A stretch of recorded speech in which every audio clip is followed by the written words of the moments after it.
wabarakatuh. Terima kasih banyak. Hari ini benar bahwa ada sidang lanjutan terkait perkara RO dengan klien kami Sarwenda. Ya, jadi memang ada penambahan saksi. Ya, jadi acara hari ini adalah rencananya penambahan saksi. Kami sebagai tergugat memang tidak hadir, tetapi kami sudah berkoordinasi dengan penggugat juga untuk mencoba menghadirkan saksi yang mengetahui lebih detail lagi terkait masalah rumah tangga mereka, ya. Lalu dengan saksi yang sudah kami sampaikan ke Bang Ninola bahwa ada saksi yaitu babysitter dari Sarwenda, ya, sudah kami hadirkan tadi, tapi ternyata hakim menunda sidang. Ya, memang itu hak sepenuhnya, ya, dan memang kita maklumi lah, ya. Nah, prinsipnya saksi yang kita hadirkan adalah saksi yang memang sudah ikut kurang lebih 5 tahunan, ya. Jadi nanti biar mekanismenya ada di persidangan minggu depan yang akan ditanya oleh hakim, ya, oleh penggugat juga. Ya, kita berharap setelah itu bisa segera diputus. Ya, apakah putusannya ya tergantung hakim lagi. Tapi kami sebagai kuasa hukum memastikan bahwa memang terkait hubungan RO dengan Sarwenda sudah tidak ada kemungkinan untuk berdamai. Ya, jadi sudah hampir dipastikan 100% tidak lagi ada perdamaian, ya. Ya, maka nanti kita lihat putusannya. Ya, apakah hakim mengabulkan atau tidak, ya itu hak sepenuhnya. Bang, kan kelompok tidak hadir dan juga saling memberikan saran untuk siapa saksi yang dibawa ke persidangan gitu, Bang. Apakah memang sebelum masuk ke persidangan sudah ada kesepakatan perceraian ini antara RO dan juga Sarwenda, Bang? Kesepakatan bahwa bercerai tidak ada, ya. Tetapi melihat situasinya, ya kemungkinan sudah tidak bisa lagi didamaikan. Bang, berarti saksi tadi itu dari pihak Sarwenda atau dari pihak RO? Ya, karena jadi kan tadi pengakuan dari sana itu merupakan saksi dari pihak Ruben Onsu. Ya, jadi untuk saksi baik yang minggu lalu dihadirkan maupun yang hari ini itu merupakan hasil koordinasi antara kami dengan kuasa hukum RO. Jadi memang saksi ini bekerja untuk RO dan Sarwenda, gitu. Berarti ini kan selama ini Sarwenda dan kuasa hukum juga tidak pernah hadir di persidangan gitu. Mungkin ada alasan tersendiri nggak sih? Ketidakhadiran kami sekali lagi sebagai tergugat karena kami melihat gugatan yang diajukan oleh pihak RO adalah benar adanya, ya. Jadi tidak ada yang kami bantah. Kalau dalam satu gugatan tidak ada yang kami bantah atau tergugat tidak ada yang dibantah, berarti kami tidak perlu hadir. Ya, untuk apa? Yang pertama, ngapain kita buang-buang tenaga untuk hadir, karena kita sudah lihat isinya sama, ya, isinya memang benar seperti itu. Jadi buat apa lagi kami untuk hadir, ya. Yang kedua, ya, supaya tidak memperlama proses persidangan saja. Ya, tetapi mekanisme perdamaian yang kemarin-kemarin kami rasa masih memungkinkan, hari ini kami pastikan bahwa memang terkait perdamaian memang sudah tidak ada kemungkinan, ya. Jadi sudah 100% akan pisah. Ada komunikasi sendiri apa sih, Bang? Mereka berdua apa dari pengacara aja? Ya, kalau terkait isi gugatan seperti yang sudah disampaikan juga oleh Humas PN Jaksel, bahwa memang gugatannya hanya terkait masalah perceraian, tidak ada masalah gonogini ataupun hak asuh anak, seperti itu. Ada komunikasi nggak antara mereka berdua atau hanya lewat pengacara aja? Komunikasi sejauh ini antara kami dengan pihak kuasa hukum Ruben. Bang, katanya juga karena adanya pertengkaran terjadinya perceraian ini, memang ada pengakuan pertengkaran seperti apa sih, Bang? Dan berapa lama mungkin? Ya, durasi pertengkaran. Terkait pertengkarannya seperti apa alasannya nanti biar sudah masuk ke ranah persidangan. Ya, kami nggak bisa buka, tapi nanti setelah putusan baru, karena kan proses pemeriksaannya juga masih berjalan kan nanti kan. Jadi kami nggak mau mendahului, ya. Yang pasti kami sampaikan bahwa terkait pihak ketiga juga itu tidak ada, ya. Kami bantah 100% tidak ada pihak ketiga yang mencampuri atau yang menyebabkan terjadinya perceraian, ya. Murni memang ketidakcocokan di antara klien-klien kami lah, ya. Lalu terkait dengan pertanyaan juga mengenai apakah klien kami sudah dekat dengan laki-laki lain juga itu tidak ada ya, karena klien kami sekarang ini fokus terhadap anaknya ya, untuk mengurus anak, dan memang ya nggak mungkin juga bisa secepat itu ya untuk bisa dekat dengan orang lain gitu. Itu aja. Tapi dengan kondisi mereka seperti ini, apakah anak-anak tahu apa orang tuanya gimana mungkin bilang ke anak kayak gitu, dengan kondisi kedua orang tuanya seperti ini, tahu nggak sih anak-anak? Sejauh ini sih kalau bisa dilihat juga di media sosial tidak ada yang berubah dari kasih sayang baik dari RO ke anak-anak maupun dari Sarwenda ke anak-anak. Bisa dilihat juga ada momen di mana anak-anak bersama bapaknya, ada momen anak-anak bersama ibunya, bahkan ada momen kebersamaan juga pada saat ulang tahun. Jadi memang yang diutamakan oleh klien kami adalah anak-anak gitu. Jadi memang Ruben dan Sarwenda fokus terhadap anak-anak, kepentingan anak-anak. Bang, sorry nih Bang, maaf, apakah memang benar ada kabar Simpang Siur bahwa kurangin nafkah batin atau seperti apa sih nih Bang? Itu nanti sudah masuk ke mekanisme pembuktian di persidangan, kami belum bisa jawab ya.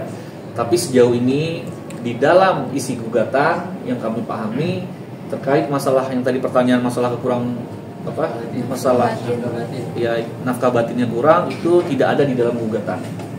Ya, artinya menurut saya ya itu belum bisa kami sampaikan apapun lah ya, karena memang tidak ada dasarnya ya. Jadi ya kita tunggu aja setelah proses pembuktian, nanti klien kami juga akan bicara kepada teman-teman, mungkin ada pertanyaan-pertanyaan lebih detail ya, silakan nanti ditanya ke klien kami langsung.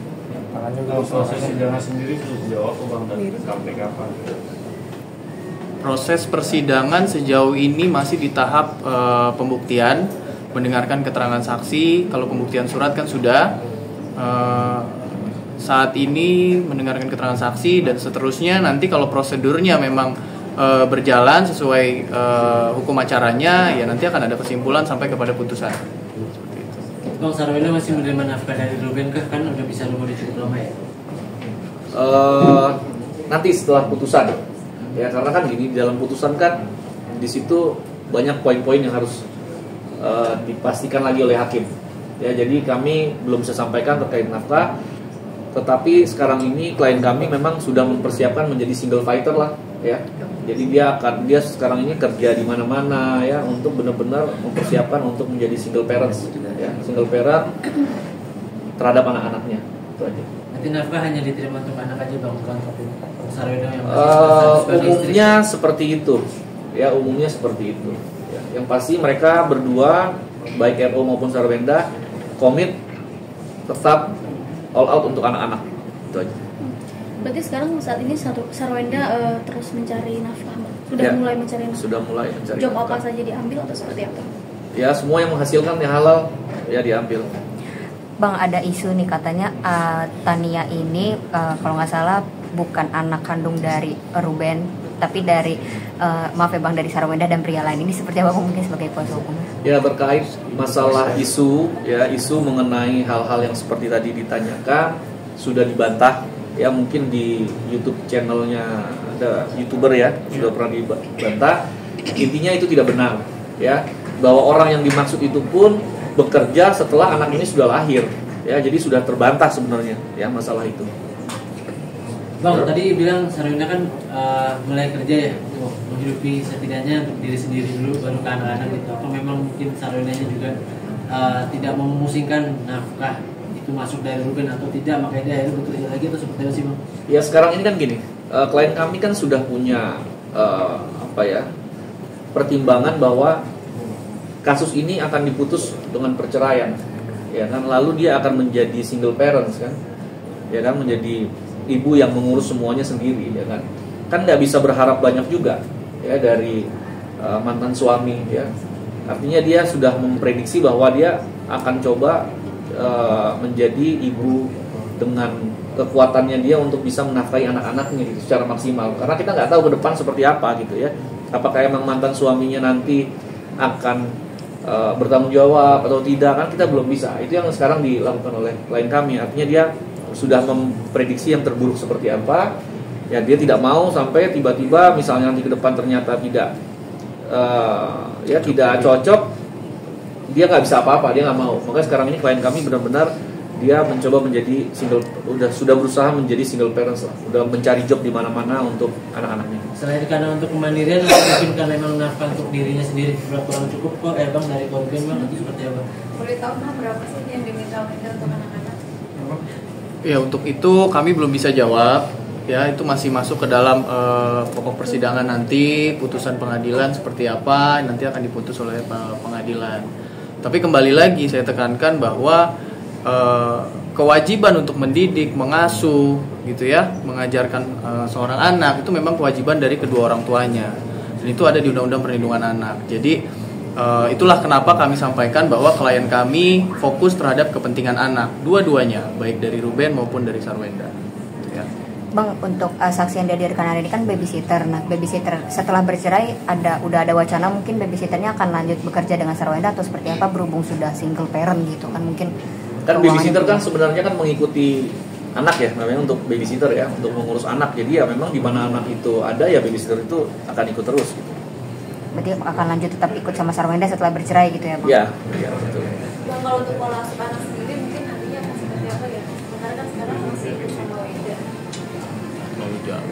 Gini, kalau perceraian itu kan yang dalam gugatan ini kan hanya perceraian, nggak membicarakan soal hak asuh anak dan gunung ini ya.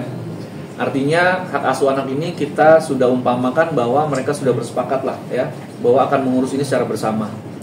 Ya, hanya memang Undang-Undang Perlindungan Anak itu menyatakan bahwa anak di bawah 12 tahun itu masih posisinya ada di ibu. Ya.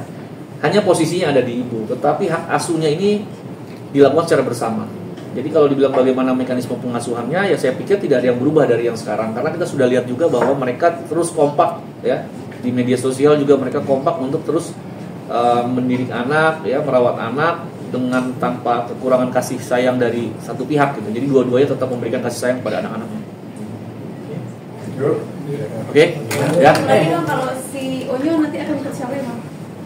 Gini, untuk Onyo itu kan sudah dewasa, ya, sudah punya hak untuk menentukan sikap sendiri, ya. Dia mau ikut siapapun, baik Wenda maupun Ruben, ataupun dia mau kembali ke rumahnya, itu memang punya hak sendiri karena sudah dewasa. Oke, itu aja ya. Tapi itu tetap tanggungan Ruben sama Wenda. Terlalu jauh itu.